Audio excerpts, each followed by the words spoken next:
नमस्कार साथियों, आप सभी का स्वागत है IRGK क्लासेस के इस ऑनलाइन प्लेटफॉर्म पे। पशु परिचर भर्ती जो पार्ट बी है उसकी तैयारी करवा जा रही है और हमने एक MCQ सीरीज स्टार्ट की है और शॉर्ट वीडियो भी अपलोड कर रहे हैं साथ साथ। तो साथियों, आज का अपना जो टॉपिक रहने वाला है वो मुख्य रूप से रहेगा, वो रहने वाला है वर्मी कंपोस्ट एवं हड्डियों के उपयोग। जो एक टॉपिक है अपना कि वर्मी कंपोस्ट क्या होता है, ठीक है, एक प्रकार की यानी केचुओं से बनाई जाने वाली खाद है, और हड्डियों का क्या उपयोग होता है, ये एक टॉपिक है। इससे रिलेटेड हम जो जितने भी पॉसिबल MCQ बन पाते थे, यानी कहने का मतलब जितने भी इंपॉर्टेंट प्रश्न बन पाते थे उन सभी प्रश्नों को लेकर आए हैं। तो एक बार आप वीडियो को शेयर कर दें और चैनल पे नए हैं तो चैनल को सब्सक्राइब भी जरूर करें, ठीक है। और साथ साथ में ही अगर जिला दर्शन की आपने सीरीज नहीं देखी है तो जिला दर्शन वाली भी आप क्लासें देख सकते हैं। तो आइए आज के अपने पहले प्रश्न पे बात करते हैं। और आज का अपना पहला प्रश्न है कि केंचुए कौन से हार्मोन का स्त्रवण करते हैं। ये पूछा गया हमसे कि केंचुए होते हैं वो कौन से हार्मोन का स्त्रवण करते हैं। ऑक्सिन हार्मोन का स्त्रवण करते हैं, टॉक्सिन, एडिनलिन या उपयुक्त सभी। तो बात करें केंचुए कौन से हार्मोन का स्त्रवण करते हैं, तो जो केंचुए होते हैं वो ऑक्सिन हार्मोन का स्त्रवण करते हैं। कौन से हार्मोन का स्त्रवण करते हैं, तो ऑप्शन ए रहेगा। केंचुए कौन से हार्मोन का स्त्रवण करते हैं, तो केंचुए होते हैं वो ऑक्सिन हार्मोन का स्त्रवण करते हैं साथियों। तो अपना आंसर ए रहेगा। इसके बाद अपन दूसरा प्रश्न पढ़ते हैं। दूसरा प्रश्न है एपिजिक केंचुए कितने प्रतिशत मिट्टी खोदते हैं। ये पूछा गया है। जो प्रजाति है एपिजिक प्रजाति के जो केंचुए होते हैं, एपिजिक केंचुए, ये जो केंचुए होते हैं ये मृदा, देखो सभी केंचुए होते हैं मृदा को खोदने का काम करते हैं। कितनी प्रतिशत, यानी वो खाते हैं, मिट्टी खाते हैं एक्चुअल में ये है। तो इन्हीं खोद खोद के वो मिट्टी को उधर पुधर करके खाने का काम वापस, इसके बाद वापस निकाल दे, यही प्रोसेस चलता है। ये पूछा गया है कि एपिजिक केंचुए कितने प्रतिशत मिट्टी खाते हैं, तो 40%, 30%, 20% या 10%। तो बात करें इस टाइप की जो एपिजिक केंचुए होते हैं ये 10% तक मृदा खाते हैं। तो ये आपका ऑप्शन नंबर डी रहेगा, सही आंसर ऑप्शन डी रहेगा साथियों। तो ये दो प्रश्न हो गए अपने। दोनों को एक बार वापस रिवाइज भी कर लेते हैं कि केंचुए कौन से हार्मोन का स्त्रवण करते हैं। केंचुए ऑक्सिन हार्मोन का स्त्रवण करते हैं। एपिजिक जो केंचुए होते हैं प्रतिशत मिट्टी खाते हैं, 10% तक खाते हैं। इसके बाद बात करें वर्मी कंपोस्ट से सिंचाई की लागत होती है, यानी सिंचाई की लागत कितनी हो जाती है, स्थिर हो जाती है, घट जाती है, बढ़ जाती है, ये देखना है हमें। ये पूछा गया है यहाँ पे। तो हमें ध्यान रखना है कि वर्मी कंपोस्ट से सिंचाई की लागत स्थिर रहती है, कोई फर्क नहीं पड़ता घटती है बढ़ती है। तो वर्मी कंपोस्ट उपयोग करेंगे, खाद अच्छी होगी तो मृदा का जो जल संरक्षण क्षमता है या अवशोषण क्षमता है वो बढ़ती है। तो कहीं ना कहीं सिंचाई होती है वो घटती है। क्या होती है, सिंचाई घटती है, क्योंकि मृदा की अवशोषण, मृदा के जल अवशोषण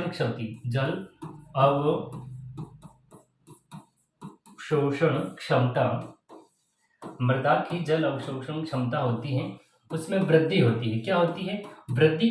तो यानी उसमें जो कण होंगे मृदा में उसमें जल भरा रहेगा, तो कहीं ना कहीं सिंचाई की लागत में क्या आ जाती है, कमी आ जाती है। क्या आ जाती है, घटती है। तो काफी अच्छी बात है कि वर्मी कंपोस्ट से सिंचाई की लागत घटती है। इसके बाद देखें वर्मी कंपोस्ट से फसल के उत्पादन में कितने प्रतिशत की वृद्धि होती है।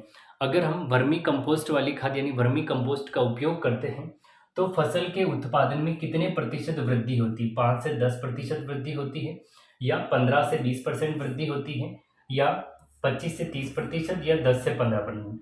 तो बात करें वर्मी कंपोस्ट के फसल में कितने प्रतिशत वृद्धि होती है के उपयोग से, तो ये होता है आपका 25 से 30% साथियों। कितना होता है, तो ये होता है 25 से 30% तक वृद्धि होती है। तो ये अपना ऑप्शन नंबर सी रहेगा। कौन सा रहेगा, ऑप्शन नंबर सी अपना सही आंसर रहेगा।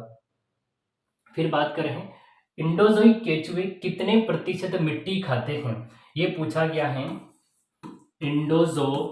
इंडोजिक है ना, इंडोजिक केंचुए कितने प्रतिशत मिट्टी खाते हैं। 90% खाते हैं, 80, 100 या 70%। तो इस पांचवें जो प्रश्न है उसका अपना सही आंसर रहने वाला है वो 90% रहेगा। कितना प्रतिशत, 90% रहेगा। ऑप्शन ए हमारा सही आंसर रहेगा। कौन सा रहेगा, ऑप्शन ए अपना सही आंसर रहेगा कि इंडोजिक केंचुए कितनी प्रतिशत मिट्टी खाते हैं, 90% तक खाते हैं। ठीक है, कितने प्रतिशत तक, 90% तक। केचुए अधिक क्रियाशील कब होते हैं? केचुए अधिक क्रियाशील कब होते हैं? अंधेरे में होते हैं, धूप में होते हैं, दिन में होते हैं या सुबह में होते हैं? तो केचुए जो अधिक क्रियाशील होते हैं वो अंधेरे में होते हैं। कब होते हैं? अंधेरे में। तो ऑप्शन ए अपना सही रहेगा। केचुए कब अधिक क्रियाशील होते हैं? अधिक क्रियाशील पूछा गया है, अधिक क्रियाशील। तो केचुए होते हैं वो अधिक क्रियाशील कब होंगे? तो वो अंधेरे में होते हैं। कब होते हैं? अंधेरे में होते हैं। तो अपने छठे प्रश्न का ऑप्शन रहेगा वो ए रहेगा। कौन सा रहेगा? ए ऑप्शन अपना बिल्कुल सही रहेगा। केचुए अधिक सक्रिय रहते हैं तो वो कब रहते हैं? वो अंधेरे में रहते हैं। इस प्रकार 6 प्रश्न हो गए। इसके बाद बात करें हड्डियों का उपयोग क्या बनाने में, हड्डियों का उपयोग क्या बनाने में उपयोग किया जाता है? नहीं, हड्डियों का तो देखिए उर्वरक के रूप में, बटन व प्लास्टिक बनाने में उपयोग होता है। तो यह बिल्कुल सही है। हड्डियों का उपयोग किया जाता है कई प्रकार की खाद में, इसका चूर्ण के रूप में उपयोग किया जाता है। एक्चुअल में उसको बारीक पीस के तो उर्वरक के रूप में होता है, बटन और प्लास्टिक बनाने में है, चीनी बनाने में और भोजन बनाने में उपयोग होता है। ठीक है, ये हो गया। हथियार के रूप में, निर्माण सामग्री के रूप में। ठीक है, पुराने जमाने में हड्डियों के हथियार उपयोग होते थे, वर्तमान में भी होते हैं कई इलाकों में निर्माण सामग्री के रूप में। यानी कहीं ना कहीं ये ABCOD सारे के सारे ऑप्शन राइट है, यानी उपरोक्त डी रहेगा, यानी उपरोक्त सभी रहेगा। हड्डियों का उपयोग उर्वरक बनाने में, प्लास्टिक की चीजों में भी उसका उपयोग किया जाता है, बटन बनाने में, चीनी बनाने में उपयोग होता है। ठीक है, इसके बाद हथियार के रूप में भी उपयोग कर सकते हैं। इसके अलावा कोई और निर्माण सामग्री में भी हड्डियों का उपयोग कर सकते हैं साथियों। अपने सामने 8वां प्रश्न है, राजस्थान में केचुए की कौन सी प्रजाति अधिक प्रयुक्त है? आइसिनिया फाइटिडिया, इंडोजिक, डायोजिक या इनकोरोजिक? तो यहाँ बात करें राजस्थान में केचुए की, राजस्थान में केचुए की कौन सी प्रजाति अधिक उपयुक्त है? तो ऑप्शन ए रहेगा अपने पास आइसिनिया फोइटिडा, है ना। कौन सी रहेगी? आइसिनिया, आइसिनिया फोइटिडा, ये प्रजाति राजस्थान में अधिक उपयुक्त मानी जाती है। इंपॉर्टेंट प्रश्न रहेगा ये, मोस्ट इंपॉर्टेंट प्रश्न रहेगा। इस प्रकार के प्रश्न अधिक से अधिक पूछे जा सकते हैं आपको एग्जाम में। तो साथियों 8 प्रश्नों को कवर किया है। एक बार आप वीडियो को शेयर जरूर कर दें और चैनल पे अगर पहली बार आए हैं तो चैनल को सब्सक्राइब जरूर करें आप लोग। आगे बढ़ते हैं 10वां प्रश्न, केचुए मिट्टी का जो पीएच मान होता है उसको कैसे रखते हैं? घटा देते हैं, संतुलित रखते हैं, बढ़ा देते हैं या उपरोक्त सभी? तो ये संतुलित रखते हैं। कैसे रखते हैं? केचुए होते हैं वो मिट्टी का जो पीएच मान होता है उसको क्या रखते हैं? उसको संतुलित रखते हैं। क्या रखते हैं? संतुलित। केचुए मिट्टी का जो पीएच मान होता है उसको संतुलित बनाए रखते हैं। क्या करते हैं? तो संतुलित बनाए रखते हैं। ऑप्शन बी अपना सही आंसर रहेगा। फिर बात करें वर्मी कंपोस्ट भूमि में किस पदार्थ की वृद्धि करता है? तो जो वर्मी कंपोस्ट होते हैं, हम अगर वर्मी कंपोस्ट का उपयोग करते हैं तो वर्मी कंपोस्ट भूमि में किस पदार्थ की वृद्धि करता है, ये पूछा गया है। लौह तत्व की, कार्बनिक तत्व की, जैविक तत्व की या कार्बनिक तत्व की? तो ऑप्शन बी रहेगा अपने, कौन से? कार्बनिक तत्वों की वृद्धि करता है। वर्मी कंपोस्ट भूमि में किस पदार्थ की वृद्धि करता है? तो ये कार्बनिक तत्वों की वृद्धि करता है। किसकी? कार्बनिक तत्वों की वृद्धि होती है वर्मी कंपोस्ट का उपयोग करने से। फिर बात करें 11वां प्रश्न है, उचित परिस्थितियों में वर्मी कंपोस्ट कितने दिन में बनकर तैयार हो जाता है? तो ये 60 दिनों में बनकर तैयार हो जाता है। कितने दिनों में? 60 दिनों में बनकर तैयार हो जाता है। यानी बात करें अगर उचित परिस्थितियां रखी जाए, उचित अनुकूल परिस्थितियां कहते हैं, उचित नहीं अनुकूल परिस्थितियां रखी जाए तो अपन कह सकते हैं कि मानक तापमान रखा जाए, मानक दाब रखा जाए और फिर हम वर्मी कंपोस्ट बनाएं। अगर वर्मी कंपोस्ट बनाएं तो लगभग कितने दिनों में बनकर तैयार हो जाता है? तो लगभग 2 महीनों में, यानी 30 दिनों में, 60 दिनों में वर्मी कंपोस्ट बनकर तैयार हो जाता है। यही प्रश्न पूछा गया है कि उचित परिस्थितियां, मानक परिस्थितियों में वर्मी कंपोस्ट कितने दिनों में बनकर तैयार हो जाता है? तो साथियों कितने दिनों में? 60 दिनों में बनकर तैयार हो जाएगा। कितने दिनों में? 60 दिनों में बनकर तैयार हो जाता है। फिर बात करें 12वां प्रश्न, वर्मी कंपोस्ट वाली भूमि में खरपतवार डैश डैश होती है। कैसी होती है? वर्मी कंपोस्ट करेंगे, का उपयोग करेंगे तो भूमि काफी उपजाऊ हो जाती है, तो फसल का उत्पादन ज्यादा होता है और खरपतवार कम हो जाती है। वर्मी कंपोस्ट वाली भूमि में खरपतवार कम हो जाता है। क्या होता है? कम होता है, क्योंकि वर्मी कंपोस्ट का उपयोग करेंगे, फसल जो भूमि की गुणवत्ता है उर्वरकता क्षमता बढ़ेगी, फसल उत्पादन बढ़ेगा और खरपतवार है वो घट जाता है। खरपतवार क्या हो जाता है, तो घट जाता है। तो यहाँ हमें कम लिखना है, वर्मी कंपोस्ट वाली भूमि में खरपतवार होता है वो घटता है या कम हो जाता है। और मानक परिस्थितियों में अगर खाद तैयार करें वर्मी कंपोस्ट वाली अपन, तो वो 60 दिनों में रेडी हो जाती है।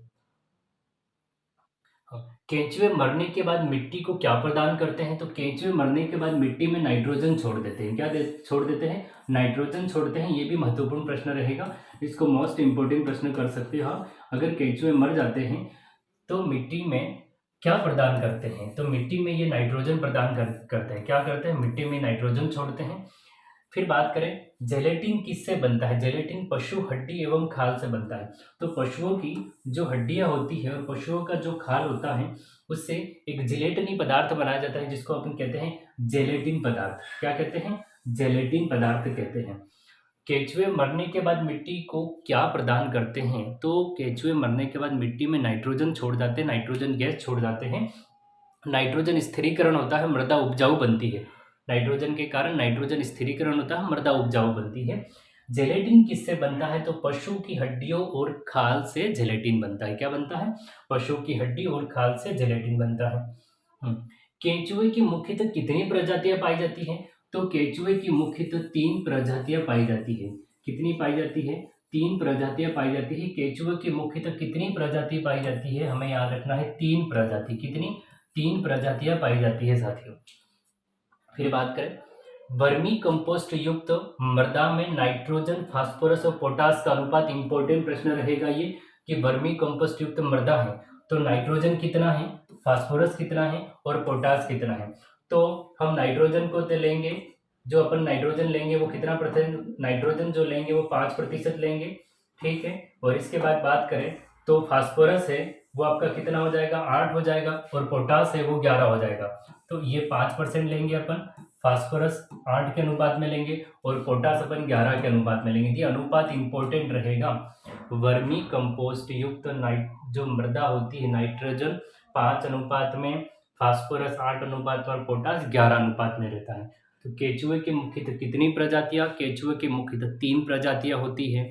अनुपात पूछा जाए इसी मृदा का तो नाइट्रोजन 5 हो जाएगा, फास्फोरस 8 हो जाएगा और पोटास 11 हो जाएगा।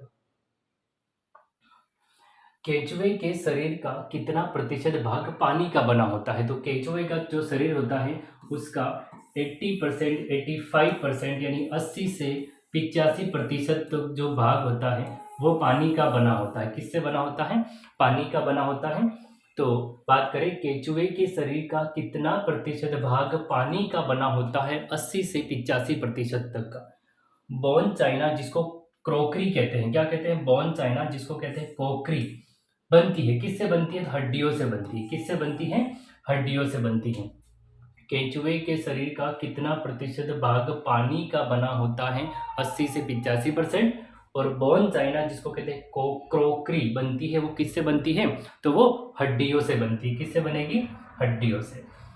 वर्मी कंपोस्ट में कृषि अपशिष्ट वो गोबर का अनुपात, तो कृषि अपशिष्ट रहता है वो 65% रहता है। कृषि अपशिष्ट कितना रहता है, तो कृषि अपशिष्ट होता है वो 65% रखते हैं। और गोबर का जो अनुपात होता है वो 35% अनुपात रखा जाता है। कितना रखता है, 35%।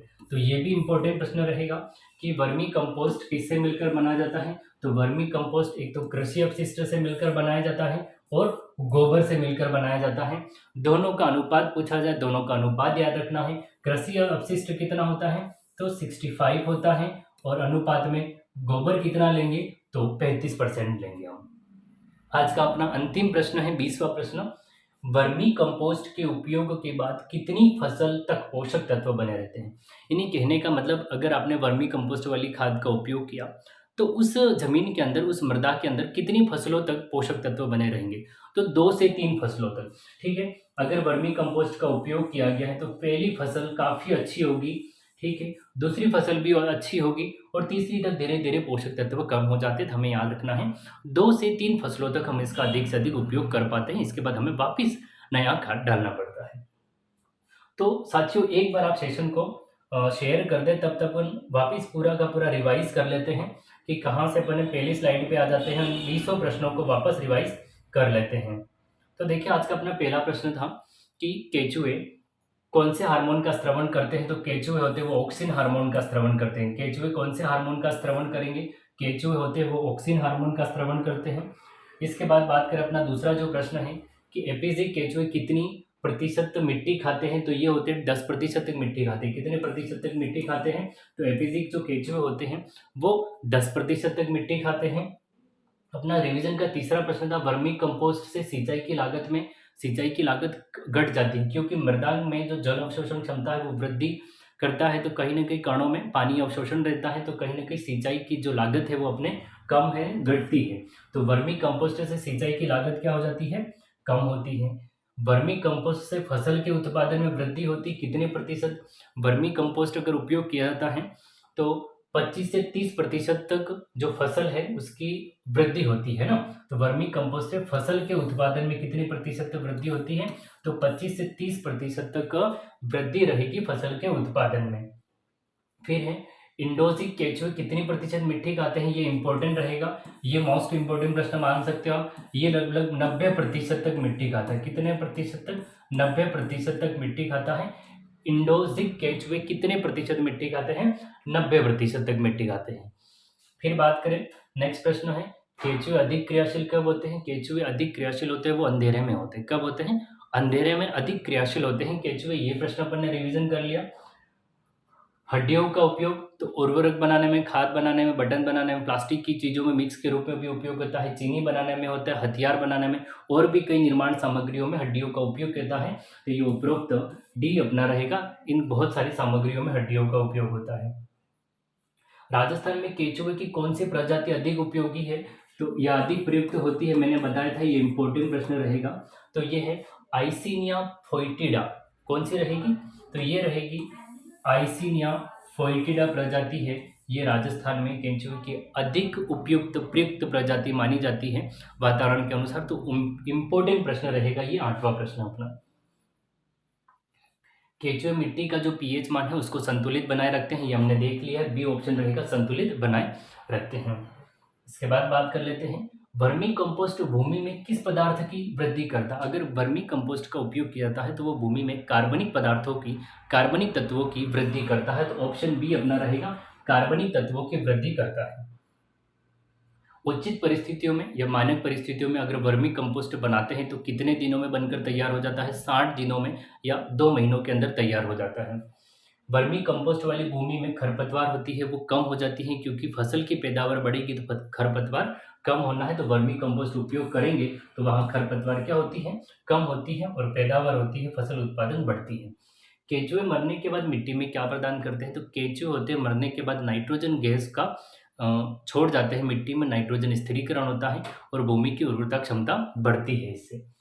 जेलेटिन किससे बनता है? जेलेटिन एक पदार्थ होता है जो कि पशुओं की हड्डियों से और उनकी खाल से बनाया जाता है। केंचुओं की मुख्यतः कितनी प्रजातियां होती हैं? केंचुओं की मुख्यतः 3 प्रजातियां होती हैं। वर्मी कंपोस्ट युक्त जो मृदा है उसमें नाइट्रोजन, फास्फोरस और पोटास का अनुपात पूछा जाए तो 5:8:11 रहेगा। इंपॉर्टेंट प्रश्न रहेगा, इस तरह से हमें प्रश्न पूछे जा सकते हैं, मोस्ट इंपॉर्टेंट है। ठीक है, नाइट्रोजन, फास्फोरस और पोटास का 5:8:11 का रेशियो रहेगा इनका। फिर है केंचुए के शरीर का कितना प्रतिशत भाग होता है पानी का बना होता है? लगभग 80 से 85% तक भाग होता है वो पानी से बना होता है। बोन चाइना जिसको क्रोकरी कहते हैं किससे बनती है? वो हड्डियों से बनाई जाती है। किससे बनाई जाती है? तो हड्डियों से बनाई जाती है। वर्मी कंपोस्ट में कृषि अपशिष्ट वो गोबर का कि प्रतिशत होता है?